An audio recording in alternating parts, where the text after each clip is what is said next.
Hello, welcome to episode 49 of No Hold Barred Pod. That is Sal Dodson over there. And that is John McGowan. Welcome, everybody. Hello. Hi, welcome back, and welcome newcomers, one and all. And a special big welcome I wanted to say before we kicked off to our new Patreon members, because we've got a few now. Yay! We've got over 5 Patreon members in the last week alone. So, hello, awesome. Patreoners, Patreon people. Thank you for signing up. Patreon pals, yeah, absolutely. Fellow decent human beings. Yeah, welcome along, and hopefully we won't. I've got to put my watch on silent. That's the first time in about 30 episodes I forgot to silence my watch. Anyway, yeah, welcome to those guys. We've just started on there, and we're going to have loads of cool stuff for you as the weeks roll on. But for now, you get an episode a day early if you sign up at the lower tier, and then you get to chat to us on the little online chat thing. And if you sign up to the next one, you can chat to us in real life. So go and have a look at patreon.com, scratch that. Patreon.com/noholdsbarredpod. If you want to join the cool gang. If you can't manage that, could you just like, share and subscribe, please? Yeah. Share us about, tell your friends. Absolutely. Everyone who likes truth and that. And real people. Everything else. It still remains the same. You'll still be able to watch us for free on YouTube and Spotify, but a day after the cool kids on Patreon. So, that's the admin bit out the way, I think. Oh, no, it's Friday the 13th today, isn't it? Happy Friday the 13th. If you celebrate. That's not right, is it? Anyway, we'll move on. And, yeah. For those that, I don't know. Is it a pagan thing? I don't know. It might be. But, yeah. Anyway, we understand science now, so I'm not sure superstitions are still a thing. Yeah, true. I thought it was noteworthy anyway. Right. That being said, let's move on and get on with the show. Yeah. PMQs? Yeah. We missed it last week, didn't we? Thankfully. Yes, we did. So that was good. Oops. This week, not so much. Although I am on holiday after this. Apparently I'm in recess, so that's nice. Oh, yeah, it's half term, isn't it? Yeah. I didn't look at my dates. Oh, yeah, there's that too. So I'll be staying at home. Anyway, PMQs. So we started, Starmer committed Labour to reforming SEND and fixing crack in schools, which is great. Do it. Yeah. I've got the headlines of this PMQs, as I normally do, but this PMQs, I couldn't help but notice, was full of 3 types of question. The headliner questions that pertain to the big things going on. The Labour plant questions, aren't you doing wonderfully, Keir Starmer? There were quite a few of. Right. And a lot of them, the others were very local questions. So, okay. Niche.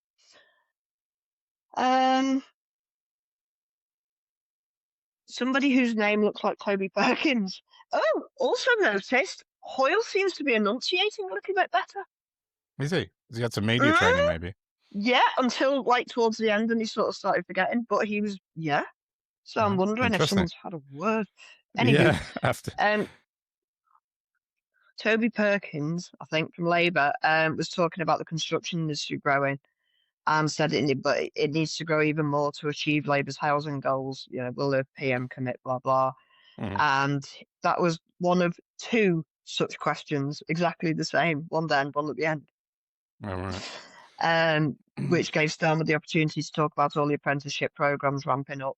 The trailblazer thing started happening finally. I think maybe I just get on things a bit too soon and want them to happen immediately. You talked about that way back in the olden days of episode 1, 2, or 3 or something, didn't you? Yeah. Okay. And then we bumped into my son's old best mate from school, who's just been on a Network Rail apprenticeship and is now in employment. Oh. Yeah. Oh, okay. So it is happening. Which was his response to that.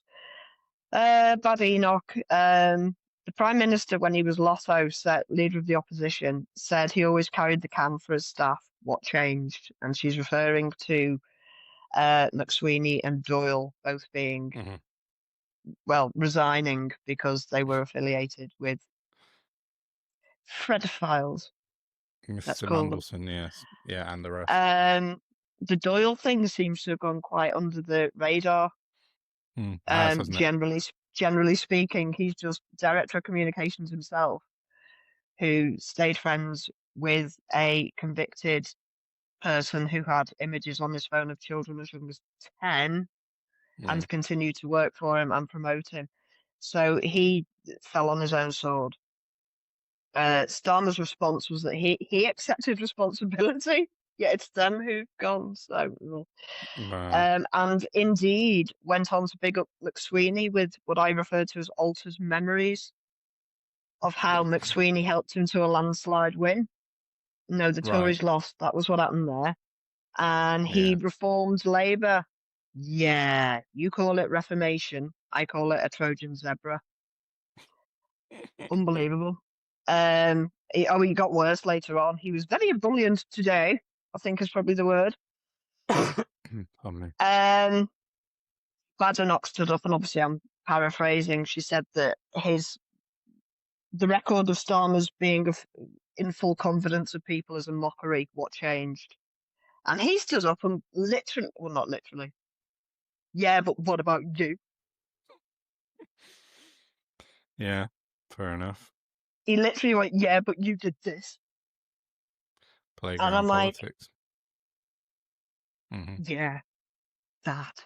It was just incredulous. Badenoch then asked that Matthew Doyle was promoted to the House of Lords. Why? Fair dues. Fair enough Yeah, question, because they were both that's a sent to the House reasonable of one. Lords. Yeah. Starmer, Doyle didn't tell me what was going on. Papers, it was reported in the national papers, but apparently Doyle wasn't upfront with Starmer, which is also what he said about Mandelson. And then Exactly what I was started about to say. deflecting. He started deflecting with lists of terrible Tories. All right, okay. That's not accountability. That's deflection. No, it's rubbish, that. Badenoch, she said the papers knew, called Starmer's misjudgment an established pattern of behaviour, which I thought was interesting when she had a mirror. Starmer came back with, I'll take no lectures from them, and deflects again, listing scumbag Tories. Again, getting nothing done. It's just, you did this, you did this. It's pathetic. Yeah, tit for tat stuff. She came back. She personally attacked Starmer, as put pointless. She asked him what his legacy was going to be. She made some rough joke.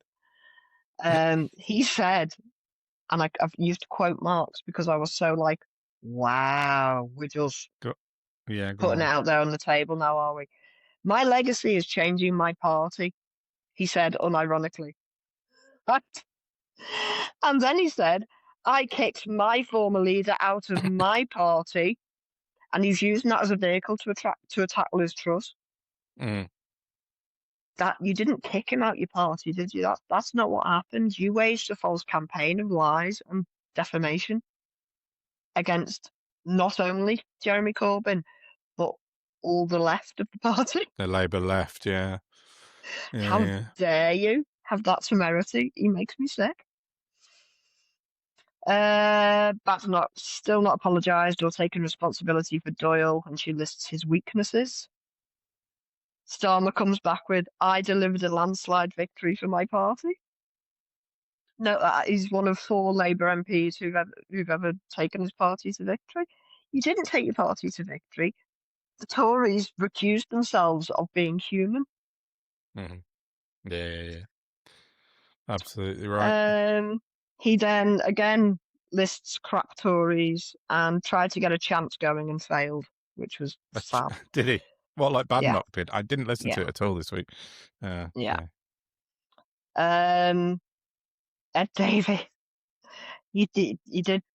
It was quite wordy, so I've shortened it. Catastrophic lack of judgment by Starmer over Doyle and Mandy. Politics is broken. Does the PM agree? Starmer flipped his lid. Like, he was so very angry with Ed Davey. Like, really? What else is going on? And he basically threw austerity back at him in a big tantrum. I'll have to go and have a look at that. Again, but you did austerity. Yeah. That's not what he was asking about. Are you well? I have to go and watch that. Davey came back and he said, "Oh, it's like I touched a raw nerve," because that's how bad Storm's reaction was. Handbags. Yeah. He said the Mandelson scandal proves how important the Hillsborough Bill is for a duty of candour. The PM promised it'd be one of the first things he'd do when he got into government. Will he finally do it, even if it's one of the last things he does? Meow, Mr. Davey. Fair enough. Deserved it though after that little performance, to be honest. Yeah. Starmer came back still fuming, said it could have been passed under the former government, and he will be proud to pass it. Just swerved completely. Okay. Yeah. Didn't mention the carve-outs, obviously. Stephen Flynn. So it wasn't getting any better for him. So he doesn't like Stephen Flynn much. No, he does not. No. No. Doyle and Mandelson both stand accused of not being clear with the Prime Minister. Could he be the most gullible former DPP in history? Ouch. Flynn said that he contacted the House of Lords and discovered that before Lords are appointed, the proprietary committee give advice to the PM. And he has asked Starmer if he will release the advice given before Mandelson and Doyle were appointed. Yeah.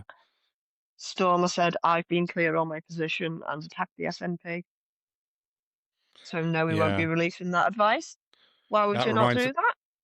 That reminds me a bit of when Cameron was appointed as Foreign Secretary, by Rishi Sunak, because they had to go through all that rigmarole because he wasn't an MP at that point, obviously. Yeah. But they refused to release the advice and guidance then as well. Yeah. No, it's so shady. Yeah, I mean, it's not. What did he promise when he came into government? Integrity and transparency. Transparency, something like that's the word. Yeah. Pardon. In fact, wasn't he supposed to abolish the Lords? That was their manifesto pledge, I believe. Yeah. That's not going so well, what is a it? schedule they've reneged on, indeed. Yeah, it is true. Starmer, when I say attacked the SNP, he was still in livid mode because he doesn't have control of his emotions, clearly. To the point Hoyle had to warn Starmer, former DPP, right? He had to warn the Prime Minister about talking about open cases because of sub judice. Did he? Wow. Yeah. Because he started talking about a case that the SNP have got going on. Oh, right. That's unusual for Starmer, I've got to be honest, because, I mean, he is pretty...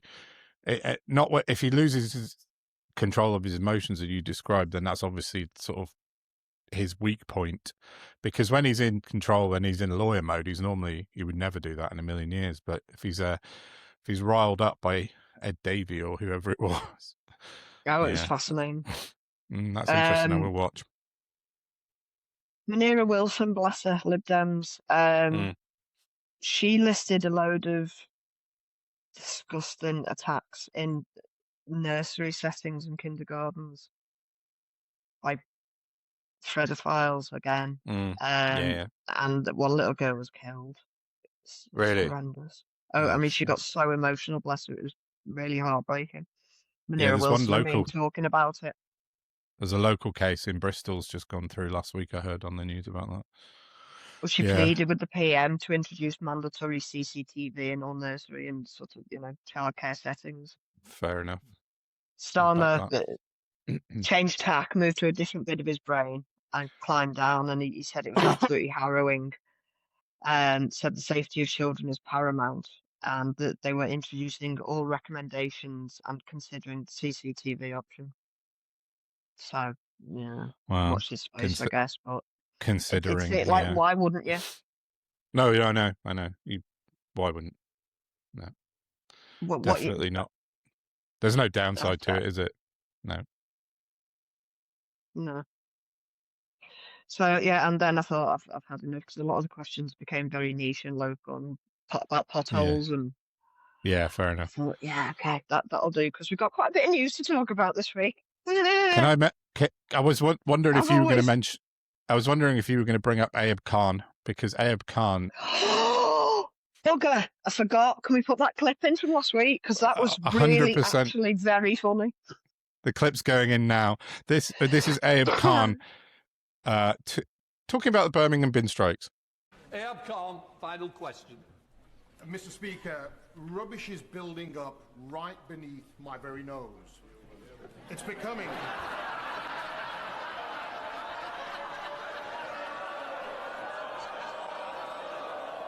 Easy, Tiger.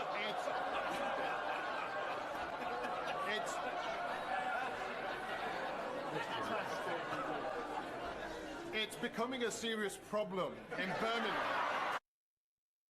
Right. So, yeah. And it was so funny because I still don't know if it was a setup or it wasn't, and that's just the best bit. I don't know. It had to be, right? It had to be. He's independent, isn't he? Or is he is your an party? independent.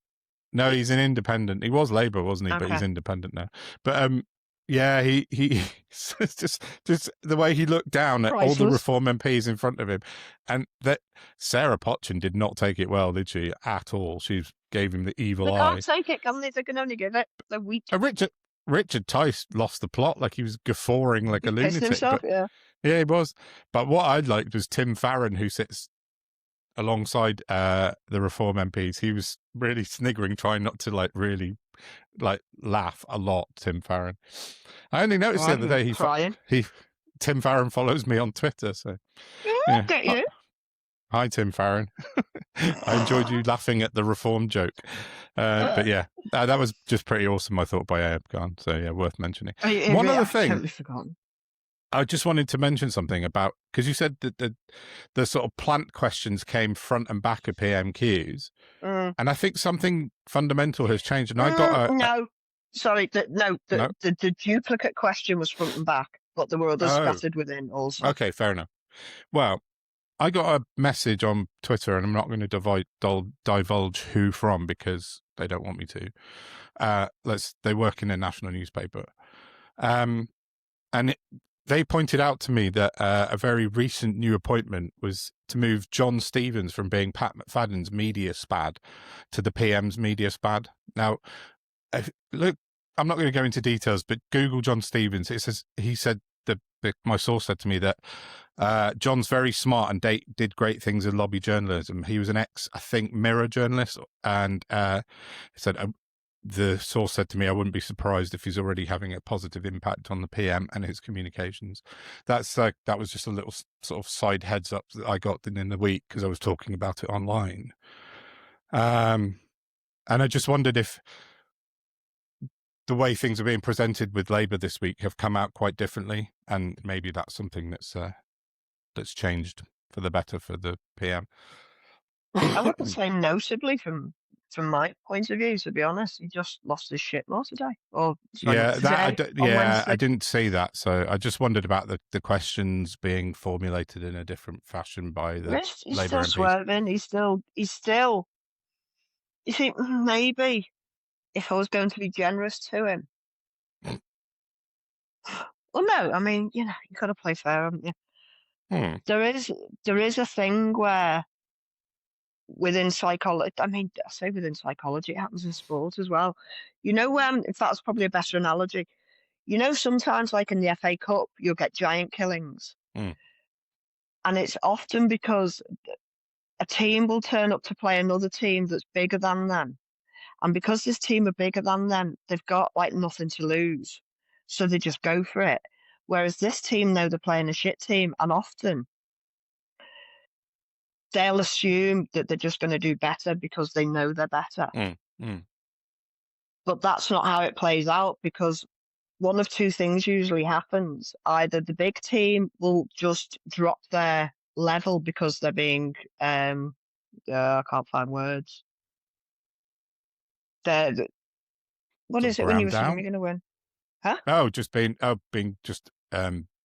oh no, I thought arrogant. I got big cocksure, arrogant. Yeah. Which actually enables the small team to giant kill. Yeah. And then sometimes the little team turns up trying to do their absolute best, and it's just the easiest way to get beaten. Because they're trying too hard. Yeah, I know what you mean. And people do it individually also. with attitudes, and he can take on without intentionally doing it. He can go and take on her energy and just fall into the trap. I mean, I don't know. People do it all the time, don't they? In arguments and stuff, and you end up just you're trying to talk about a point of debate, and the argument just trails off into like, but what aboutery? Yeah, war of attrition, basically. Yeah, Because you're not dealing with an honest debater. No. Yeah. And you get sort of swallowed up in it. So that it could be a case of that, if I'm being generous. But the Prime Minister should be the best person in the country to lead the country, and they should be above that intellectually, let alone psychologically. Oh, yeah, that's a fair comment. Yeah. I didn't explain that very well. I'm sorry. I'm not at my best at the moment. No, it's fine. I think I know what you mean. But yeah. Okay, so PMQ's done. What next? Oh. Should we do reform? Do reform? Yeah, let's do reform. Oh. Okay. Reformatories, because it does what it says in the tin. Reformatories, yeah. Start with Nigel Farage. I wrote he made himself look ridiculous 3 times this week because he's done various press conferences again, as he always does. One of them, I think he did a major one at like the Excel or some big conference center in which there was like a couple of hundred kind of elderly people.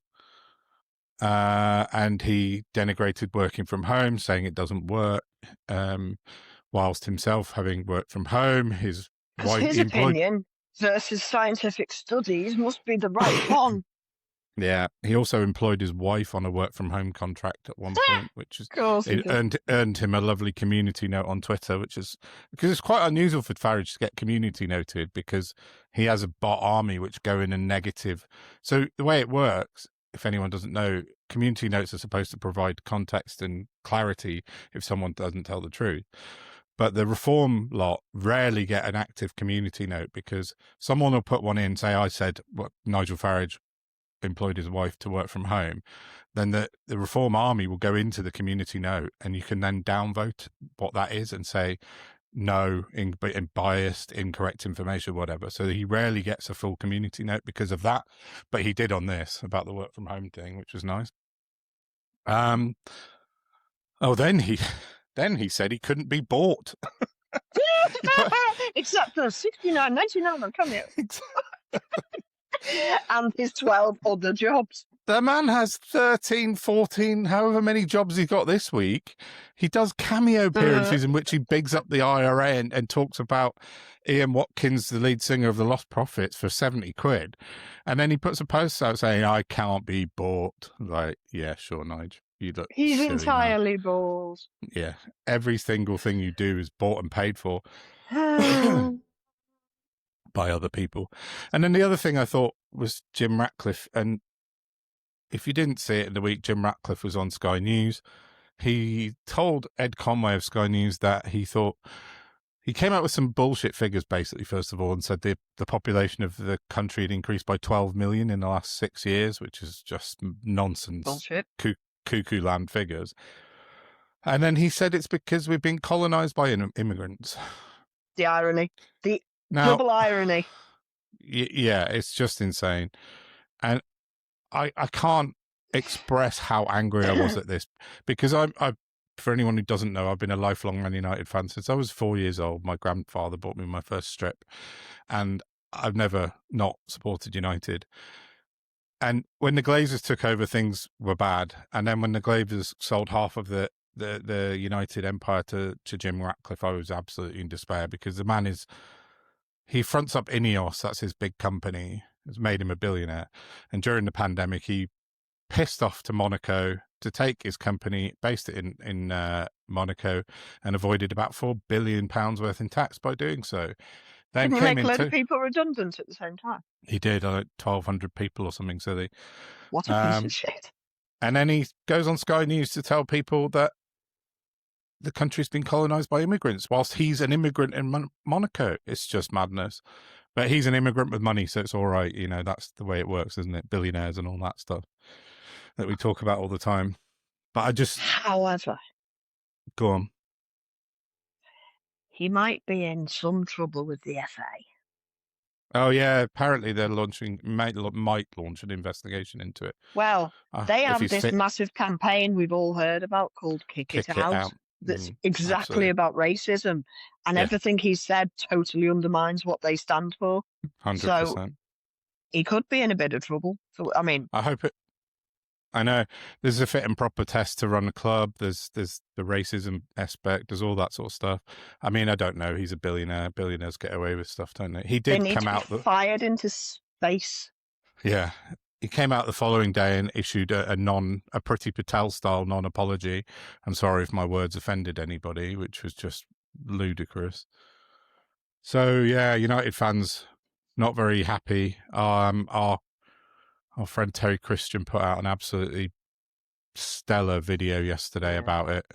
Terry is a diehard United fan as well, and he was not happy. I'll put a link to Terry's video because it's well worth watching if you're not into football but you'd like a perspective on it from a proper Mancunian. But yeah, anyway, so that ties into reform in the way that Nigel Farage, yes, last night he was on Sky News. Today he was on the BBC, which is unusual for him because he normally leaves that stuff to Ayoub Yusuf and Richard Tice. But he was out defending what Jim Ratcliffe said about colonisation. And, telling more lies. Yeah, exactly. Allowing Sky News and the BBC, allowing him just to lie. It's just madness. And on Question Time last night, Nadine Dorries, who was billed as author, not Reform member, also defended Ratcliffe and his lies and his racism. I've not had time to catch up on Question Time yet. I was going to do it after this, but I didn't know she was on it, and now I won't because don't bother. I need my tablet. Yeah, no, it's not worth it. So, yeah, the other thing I've got. Oh no, there's two more things I wanted to mention about reform this week. Quickly, firstly, Bangor University in North Wales Where? had in North Bangor. Wales. Bangor. What did I say? Bangor.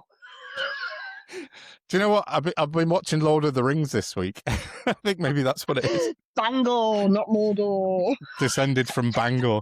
Yeah, Bangor University. Oh, we were talking about priceless. Well, quickly, just as an aside with Lord of the Rings, when I wrote about Palantir, the Palantir name comes from Lord of the Rings. It's a glass orb that Saruman, the bad wizard, uses to view everything through. And it's called a Palantir. That's how you should say it, really, Palantir. So anyway, just a little aside. Yeah, so back to Bangor University. One of their debating societies refused to platform a little reform lad and Sarah Potchin. Is that the right way of putting it? Because reform went to them and said, "Can we speak?" They weren't like. And they said no. That's what I don't get. It's like they asked a question, and questions generally have like more than one answer, and it doesn't have to be yes. No, fair. Yeah, that's maybe a better way to describe it. Reform approached them. They love it sounding like they've been like given the refusal to speak by Bangor, and that's just not how it happened. No, it wasn't. They said, "Can we come and chat to your students?" And they went, "No, because you're racist and homophobic and bigoted and terrible." As you prove every single day. And Reform went, free speech. Yeah, not the same thing. Exactly. No, that's fair. Yeah. So as a result of them turning them away, every single Reform mouthpiece was activated the following day. Yeah, and it started with Ayoub Yusuf, the guy who was head of their catastrophically laughable Doge unit. Wrote a letter. One of my Christmas presents now. Sorry, go on. What is it? It's an imperceptibly tiny violin. Nice. So Ayoub Yusuf wrote a really stroppy letter basically to Bangor saying that when we get into power, we're going to withdraw your £30 million funding because you were mean to Sarah Potchin. Like, what? It was so funny. And then You're not going everyone, to do nothing with money that isn't yours. Shut up. I know, like the unelected bureaucrat speaks. It's absolutely madness. All right, Trump, get back in your box. Yeah, that's it. That's exactly what I wrote about. And, you know, but all Reform MPs came out and said the same thing. All the GB News presenters came out and said the same thing. Well, they all get sent a little thing on WhatsApp, Yeah, don't they? of course they do. Tweet this. Say something Because like, they yeah, can't exactly. think for themselves. I know. Their new leader in Wales, who actually lives in Bath, had several goes at this. And I said even Rael Braverman had a go at it. But they're just so frightened of that they purport to be the party of free speech, but when people exert their own free speech, they don't like it. Go ahead. I know I'm going to link in something you're going to talk about anyway, but all this happened in the very same week.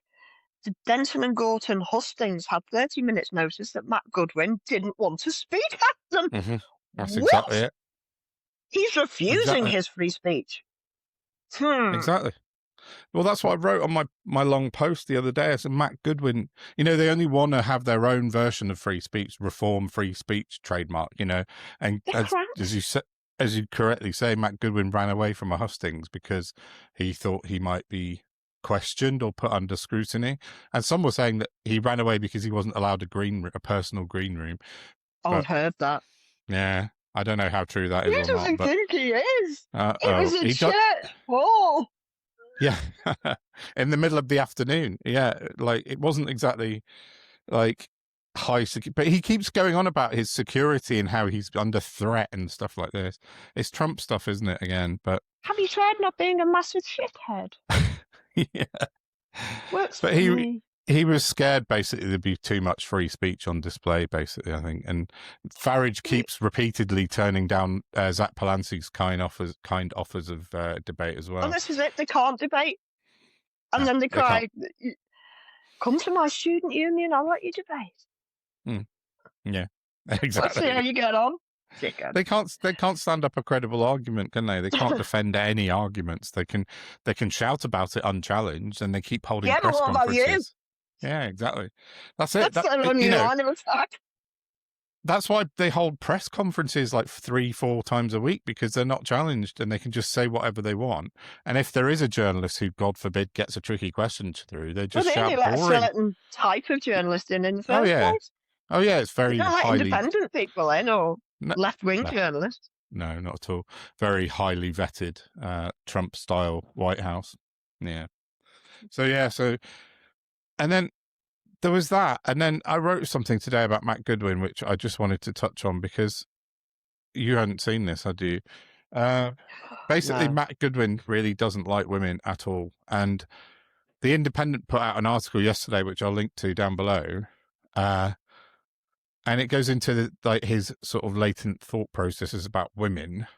And he really doesn't seem to think women are worthy of being in academia, particularly, and he says this more than once, childless women, he calls it.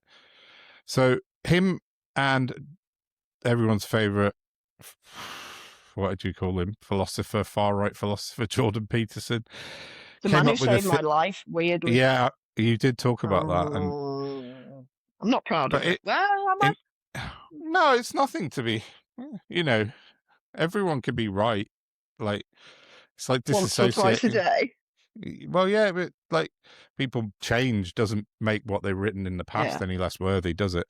But and Matt Goodwin was on Jordan Peterson's podcast in 2024, and between them they came up with a theory that politically correct authoritarianism is created by, are you ready for it? A, being a woman, B, having a female temperament, or C, having taken a politically correct course. What is a female temperament exactly? Don't know. Unclear. Gonna have to extrapolate on that at some point, Mr. Goodwin. So, yeah. Because I've got a temperament, and I don't know how many people would describe it as female, but maybe not very many. Yeah. And Matt Goodwin went on to add that women are having children far too late in life, and I think maybe he means after doing those steps, and that maybe... How many kids has straight white Matt Goodwin got? I'm not sure, actually. He's just going through a divorce currently, though. Shut up. He was married I think to he's a just woman. been recently divorced, from what I can glean, unsurprisingly. Well, I mean, that would make sense given from what I'm reading Exactly. between these lines. Well, I mean, he actually said out loud, he said, many women in Britain are having children much too late in life, and they would prefer to have children much earlier on. He knows this, As he's apparently. I don't know 70 years how. old. Yeah, exactly. That's incredible. Isn't it? Isn't it? Maybe He's he did it speaking- while he was speaking to everyone in Manchester as well. Yeah. He What a appears to guy. have spoken to every woman in Britain and decided he can speak for them now. Yeah. But, you know, it just... He He's such talked a- about gender and how kids are being brainwashed into sort of the usual biological gender and all that sort of thing, sex versus gender. These people And- drive me insane. Struggling in your own life, so you're going to project that onto everyone else. Just piss off Well, and he- deal with your shit. He cited a woman called Dr. Corey Clark, doctor in the PhD sense, and she's I looked her up and read some of her stuff this morning. She's an American behavioral scientist, but she talks a lot about the feminization, in inverted commas, of business and academia and how it can be a negative influence. And like, she's talks about Because misogyny. the masculine influence we've had since time memoriam's working so well for everybody. Well, she sort of So- reverses misogyny and says that misogyny actually works in favor of women. And she's very messed up. She's one of those contrarian type scientists. And Goodwin cited her, not unsurprisingly. So yeah. Wow. So I think so far Wow. in his bid to become the MP for Gorton and Denton, he's shown to be a liar, a coward, and now a rampant misogynist. So yeah, good luck, Manchester. Maybe he's not the best Wow. choice for public office. My God. Handmaid's I've Tale misjudged this stuff. world for so long. Yeah. Yeah, I read. genuinely believed everyone that came out of university was really bright. I know. Because that was what I was told I had to believe Yeah, growing I up. know. Nope. So yeah, please don't pick him, Manchester, because he's an absolute knob end. After There talking was one about little highlight for me this week. Are you done with Reform? Or are you still? yeah. No, that's good. Oh. Did you happen to see the nice presser? With who? Andy Burnham. Oh no, I didn't. I read briefly about it afterwards. I didn't actually read it. I didn't see it. I mean. Okay, I wish it was a bit of an afterthought, to be honest, but it was the other day, and I don't know why he called it particularly, whether it was part of something else, but he basically, it seemed to me to be his ideal way of communicating with Keir Starmer, because he basically talked about Labour values like the ones we used to know, Like old school values, yeah, like proper ones. left-wing stuff. But he said it in, sort of more about people and communities and things. And he said all the right things in the right order, and heartbreaking, to be honest, because just swap. Yeah. Give him a town to be a mayor of. Yeah, absolutely. Just pull him out and put Burnham there, because, I mean, he's still a bit, for my liking, he's still a bit government stick up his arse, to be honest. I don't know. Yeah, I Maybe mean, I just guess misread it. I guess if you're going for the top job, ultimately, if that's his goal, then you've got to have a balance, haven't you? You've got to have that a little bit of that in your in the way you talk and communicate, because you can't go fully. I mean, Well, it's like you've got Zach on the left, here on the right, and Burnham in between them. Yeah, sort of middle of the left kind of thing. Like far more reasonable. Oh yeah, absolutely. And understanding what we're living with. Yeah. So talking of Keir Starmer, did you see Chris Mason's? I wrote about this. I tend to avoid him. I just wanted to mention it briefly because it talks about something we talk about a lot, which is like right-wing bias in the media. And, I've long wanted to believe the BBC weren't that, but they proved to us time and time again now that they are. And this week, Chris Mason wrote a snappy 636-word piece on the BBC website, headed, "Some political air has been cleared for Keir Starmer, but fundamental issues still remain unaltered." And I had a quick read, because it is quick, but he starts his piece, which is an opinion piece. It's not a, it's an editorial, but he basically says it was his turn for the pool interview, so he was sent to represent. He says, "It's my turn to conduct what is known as a pool interview on behalf of all other broadcasters." So he went to do this pool interview with Keir Starmer. He was at a local community centre, and he wrote a 636-word report, and he didn't mention the interview once. He didn't say a single thing that the Prime Minister said. Not one word was about the Prime Minister, his interview. It was completely... It was about... let's just find some... He said, "Cabinet ministers were expressing their frustration to me. Maybe they might get a chance to change things. The genuine peril the Prime Minister faces, the scale of imminence of the threat." It's just his opinion, and he signs it off at the end saying, "For now, the Prime Minister appears fired up. But how much changes now and how much you notice are two of the key questions as the Prime Minister attempts to reset yet again." It's just his opinion that Starmer's going to fall imminently instead. And he didn't talk about the presser, not once. And that was his whole reason for going there, to be this pull interview, sorry. Didn't do it. If you're one of the other outlets, you'd be really pissed, wouldn't you? I know. Exactly. Go on. That was a colloquialism. Sorry, I'm not from around here. I shouldn't say things like that. That sounded very Yorkshire when I lived in Leeds. That's being werewolf. It's a local joke for anyone who's local to me. I saw there's a guy who does a character on Instagram. I think his name's, I want to say John Mills. Right. Might be wrong. He does this character called Turk, who's gone and got his Turkish teeth and his tan, and he's a Scouser. But he did this bit the other week about how his Scouse mate was going on holiday to Turkey, so we got another mate in to look after him while he was away. But he's from St Helens, so he's a wolf. And John, he turns from a Scouser and he starts saying, "You're right," instead of "all right, mate." All right, I see. He's been werewolf. Oh, got you. I see. Back to business. Yes. Where are we? Well, I'm done, apart from a couple of things on America, which I'd like to talk about in a minute. Okay, can we just mention the verdict today on Palestine Action prescription being ruled as unlawful?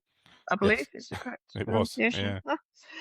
The government, however, are disagreeing, and they are taking it to the Court of Appeal because not enough pensioners have been arrested on behalf of, genociders. So, thankfully, one reasonable thing that's come out of it is that the Met will no longer be arresting grannies for holding up placards, even though PA is still prescribed. People may protest and say that genocide is bad. Imagine the luxury. I know. So that's something. But yeah, the government is still, they still want their government overreach to be condoned by the courts. So I'm guessing they're waiting for the right judge. I don't know. But that's not how democracy works. So I don't know, like you told us about last week, the Filton 24/6. It was, they all got off bar one who's still waiting, or the 6 anyway, the 5 of them did. But then you sort of, the government are going to try and get a second trial out of that as well. They're determined to sort of push this to the absolute limit, and the same with this Palestine Action stuff. Do you know, I was listening to last week's pod just before, and I caught something we said about that. Do we get something That's wrong? going to annoy me now.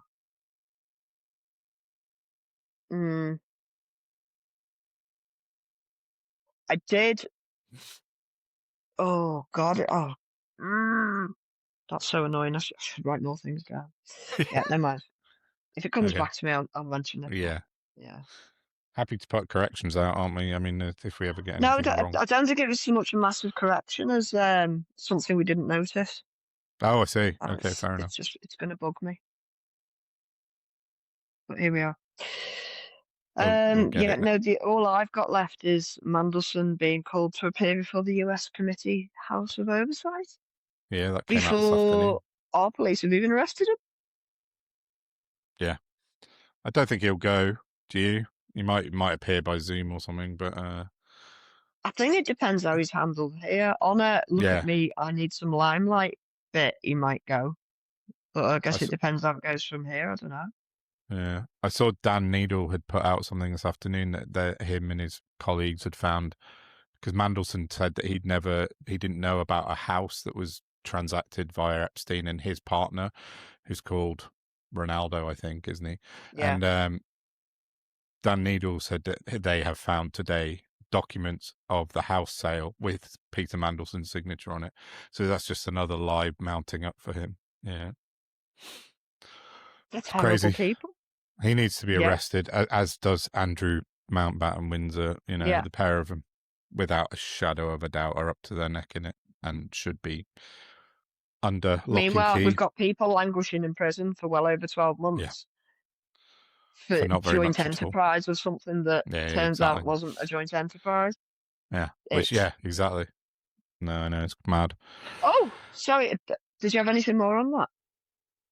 Not on Mandelson. All I've got is a couple of things on America. That was also on Trump. What happened have you yesterday. heard about or maybe it's called W? Is this the social media network? Yeah. Is it going ahead? I haven't seen it yet. Well, I've put myself on the waiting list. Oh, I didn't know there was one. The EU are basically trying to build an X for Europe. Yeah. That's safe and legal and not overruled by a lunatic, and it's called W. And if you go and Google it, you can sign up for a handle if you're particularly bothered about a handle, or you can just sign up to be waitlisted for when it goes live, or for its beta or something. I don't know.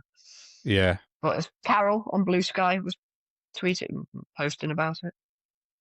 Our Carol Hedges. Lovely Carol Hedges. Yeah, I noticed she'd quit Twitter completely. I have signed up for it now. Imagine if everyone moved over lock, stock and barrel. Yeah. It's the website's wsocial.eu, so WSOCIAL.eu. I've just signed up for it as you were telling me about it then. So yeah, do that. I think it'd be brilliant if it takes off. Yeah. Blue Sky didn't quite work, did it? Because not enough people moved over. I mean, it's fine. You can't Blue shout Sky. at a politician on Blue Sky. That's the problem. Like, you just can't have that direct interaction that you get on X, which is why I'm still on it. Or potential direct interaction, but the potential's still there. Whereas if they haven't even got an account. Exactly. Absolutely. Yeah. Blue Sky's nice, full of nice people, but it's not the town square that X is. Even though it's riddled by Nazis, it's still the place where you can have that interaction with sort of important people, I guess. So yeah, Trump. Do you want to mention Trump? Shall we just quickly? He's still breathing, yeah. He is, and yesterday he revoked a landmark ruling that greenhouse gases endanger public health. Yeah, chuck your pen over. I mean, it is. It's just. Quick, this is put another hole in the layer. 2009 Obama era scientific ruling that underpins all federal actions on curbing planet warming gases. So effectively, he said to all the polluting industries in America, "Go ahead, do what you want, burn anything you like. It's fine. We don't care anymore." And if anything thinks, if anyone thinks this isn't a problem, go and Google Flint, Michigan, and see how long they've been polluted for. Are they the ones with that you this can ruling in place? Is that the one where you can set fire to their water? Yeah, exactly. Yeah, you literally set fire to what comes out of the tap. Yeah, it's horrendous. And that's not the only town, of course. There's all the towns that are being plagued by the data center problems. Yeah, well, yeah, true. Yeah, but the White House said. The White House called the reversal the largest deregulation in American history, as if that's a good thing. They're proud. I've got to take this opportunity just to say for everybody listening, this is exactly why Reform want to get rid of the ECHR. It's not just about racism. It's about deregulating things to make it cheaper and easier to make more money because they are mental. Yep, they don't care 100%. About consequence because it won't affect them because they're so wealthy. Yeah. But it will Yeah. affect all of us all the time, doing everything. 100%. 100%. And that's why they must never get anywhere near government. No. Yeah.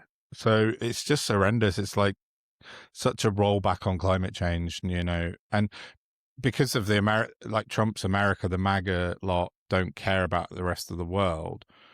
They don't understand how much this impacts us and Europe and China and Africa and you know, wherever else. So They'll they just be like, dead and gone 20 to 30 years. yeah, from like lung fibrosis and things like that from pollution. No, Yeah, it's just the old people making these fucking stupid. that The as MAGA well. lot, you know, because they're all of a certain age. Fucking boomers, man. Apologies to any boomers listening that are nice people, because there's lots of them. No, but it's true though. Yeah, there are, but still. There's loads, of course. Trump yesterday welcomed Israel to his board of peace on Twitter. Yeah, of course. He welcomed him to bloody America, didn't he? There's an international arrest warrant hanging over him. What, Netanyahu? Has he gone to America again, has he? I'm sure he went this week. I can't. Sorry, I didn't see it. Just addendum. The volume quality is diabolical because my laptop has gone in to be fixed. At great cost, I can't afford. And I'm doing this on my phone, so I can't do live fact checking. Yeah, I'll have a look at that for next episode. And then the last thing I've got, which is quite funny as well, and I think I'll have to put a clip in of some bits of it. I've got Ed Krasenstein put a highlights reel out last night of Pam Bondi going absolutely tonto at a congressional hearing on the Epstein files yesterday. And before we talk about the kind of the funny bit of it, because it was funny, the heartbreaking bit I saw was they lined up some survivors behind her, and I can't remember which congressperson it was. It might have been Jared Moskowitz. Anyway, no, it was one of the ladies. Them to raise. Oh yeah, sorry. Yeah, you're right. It was.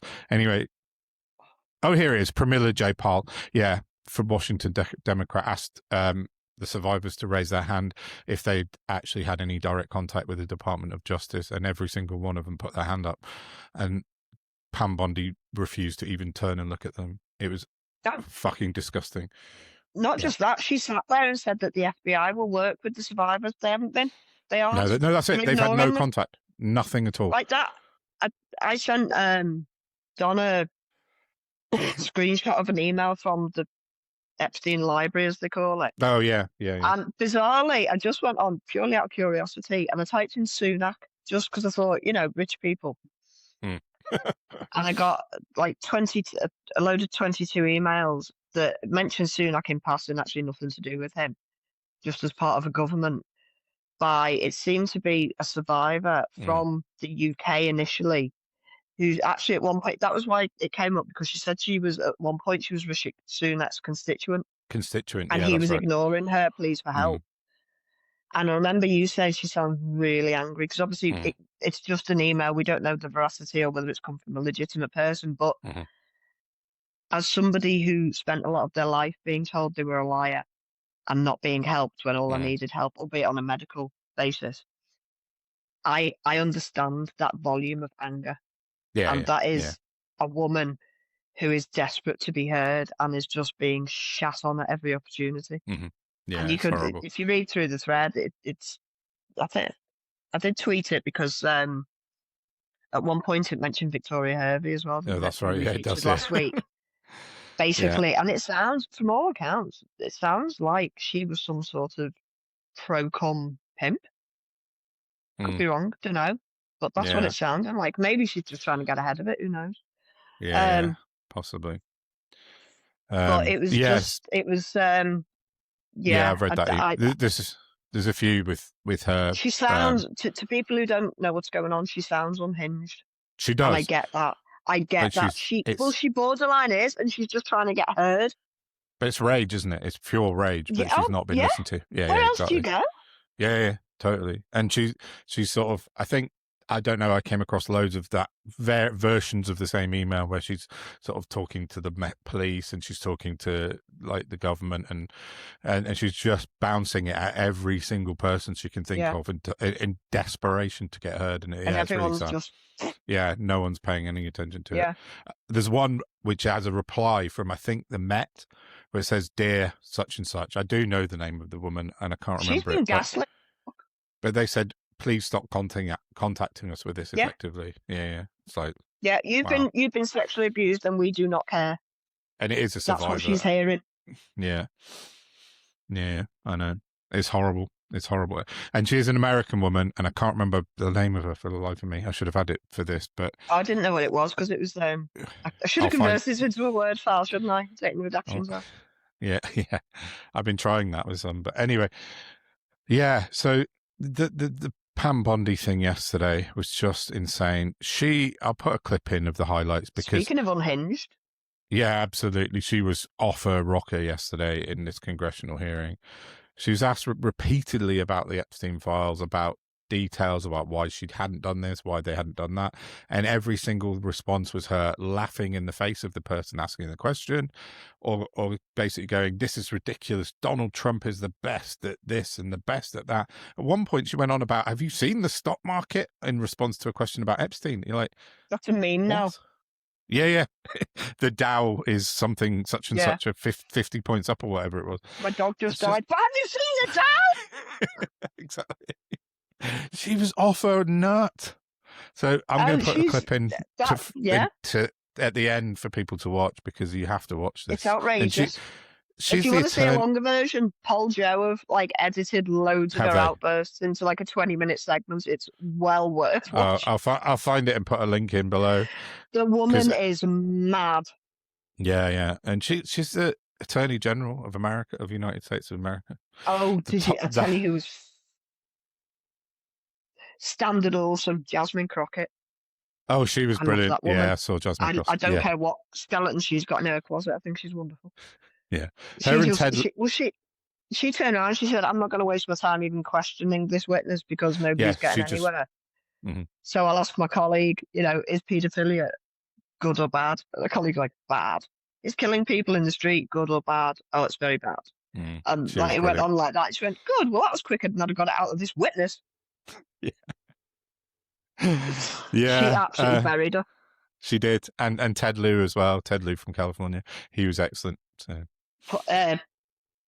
Oh God, Massey was amazing. Yeah. Because she absolutely hates him, doesn't she? Because he's a Republican, and he just wouldn't give her a minute. He's one of the only sort of decent Republicans standing up against this stuff.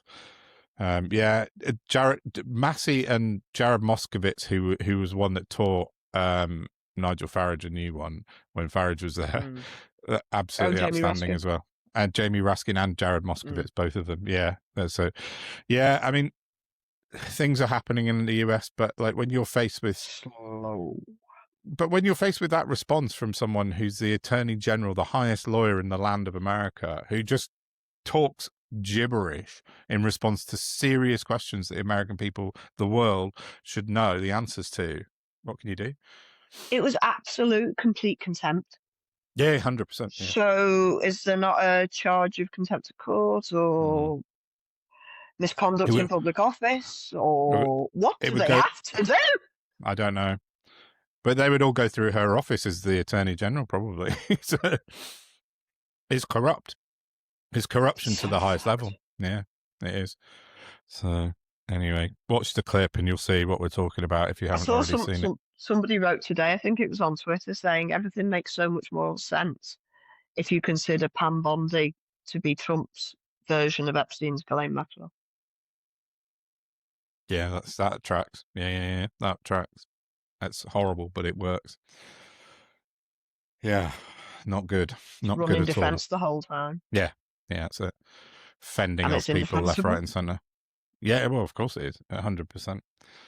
100%. And I think at one point, at the beginning, oh no, it was the day before she appeared, she said something like, "Oh, the public are sick of this. We just want to move on from it." Epstein. Sick of you. Yeah, it's like, no, we're not. And I speak for people in America and the rest of the world. nobody's moving on from this. So yeah. On that, Hmm. I haven't got On anything that else. I don't think. bombshell. No, I think I'm done too for the moment. I just wanted to. You told me I had to sell what I'm doing for next week's episode Yes, towards the because end. I'm dead interested. Yeah, so I've been into sort of like figuring out crypto for a little bit, particularly to do with politics, and since Nigel Farage had started accepting crypto. But the problem with crypto, as I said to you before, is it's the most jargon-heavy industry thing that I've ever looked into, and never come across anything like this. And I think that's on purpose by Jargon design. heavy / obfuscated. Yes, exactly. So I just took it upon myself, and I've gone off, and I've been in touch with two CEOs of quite large crypto companies, and they've been absolutely amazing. And I've asked them specific questions, and they've given me more than what I asked for in replies. So I'm writing it up now, and I will have it done over the weekend, fingers crossed, if I get the time. So you can break it down into layman's for us. Yes, that's the whole point. And I want to get it into a point where people can understand what it is, how it works, and frankly, how easy it is or not to mislead where money comes from and goes to. Because that's my big interest, is if Reform are accepting crypto, how can they ensure that it's coming in from the UK, from someone registered? So yeah, that's for next week. Just before we do end, it just reminded me. Did they not strengthen laws this week on electoral donations from overseas companies? Philip Roy. Oh yes, they did. Oh no, sorry, the Philip Roycroft thing's about crypto, but that's coming next week. Yeah, they did. The FT, I saw, reported that the government are going to ban donations from overseas businesses. Will that have any effect whatsoever? Depends how they regulate crypto. That's kind of tied into the whole thing. So like I think Becky Satter's donation, for example, did that come from her or from a company? Came from Sotheby's International Realty, who's based in the UK. Yeah, unfortunately, but it is. Yeah. Oh, I was going to say something there, but it's completely gone out of my head. Yeah. The Reform are taking donations from crypto on their website, and it goes through a Polish payment provider. And I thought, oh, that means it's immediately goes out of the country. It's not that simple, but I'll try and break it all down next week. And yeah, sorry, that's what I was going to say. Look forward to without PMQs. That's the last thing I was going to say. You said about, they're going to ban donations from foreign countries, and also they've introduced legislation to reduce the voting age down to 16 this week. So those two things will have Nigel Farage in turmoil, because his demographic is solidly over 55, I'd say. And if the youngsters can get out to vote, they will not be voting for Reform, I would contest. I saw a poll before that was something like 87% of under 25s want to go back in the EU. Yeah, and that's about a super majority. And about 50% of them would vote Green as well. That's the strong young vote. Come on, the youth. Yeah. Let them vote for their own future, I'd say. Anyway, yeah, we'll have a look at that again. So yeah, that'll do, I think. Yeah, awesome. Thank you for listening, everybody. Yeah, thank you. Get onto our website, noholdsbarredpod.com. Go on to Patreon, patreon.com/noholdsbarredpod if you want to join us. And the usual share, like, subscribe, comment. Yes. And do all those things to help us jump up the algorithm. Yes, please. With that, 7:15 on a Friday night, I'll say goodbye. Have a great weekend. Have a great weekend, everyone. Bye. Bye. Have you apologized to President Trump? Have you apologized to President Trump? All of you who participated in those impeachment hearings against Donald Trump. You all should be apologizing.